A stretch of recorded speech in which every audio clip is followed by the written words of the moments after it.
அரசு பள்ளி சுற்றுச்சுவரில் காவி நிற உடையுடன் திருவள்ளுவர் உருவப்படம் அழிக்கப்பட்டதற்கு பாஜகவினர் எதிர்ப்பு தெரிவித்து கோஷம் எழுப்பியதால் பரபரப்பு ஏற்பட்டது. ஈரோடு அருகே பேரோடு கிராமத்தில் அரசு பள்ளி செயல்பட்டு வருகிறது. இந்த பள்ளியின் சுற்றுச்சுவரில் 6 மாதங்களுக்கு முன்பாக பல்வேறு தலைவர்களின் படங்கள் வரையப்பட்டன. அதில் திருவள்ளுவர் படத்திற்கு காவி உடை அணிந்திருப்பது போன்ற வரைபடம் சர்ச்சையை ஏற்படுத்தியது.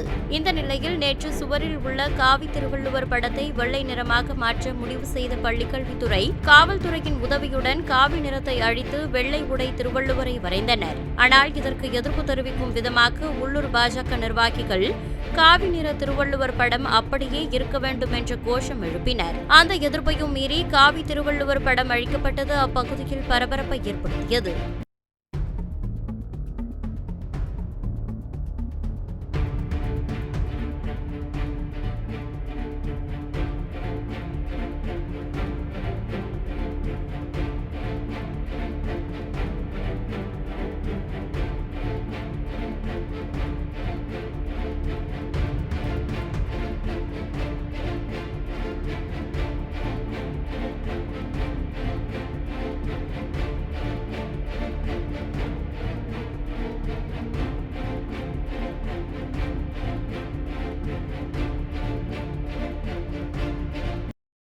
செய்திகளை உள்ளது உள்ளபடி தெரிந்து கொள்ள ரெஃப்ளெக்ட் நியூஸை சப்ஸ்கிரைப் பண்ணுங்க.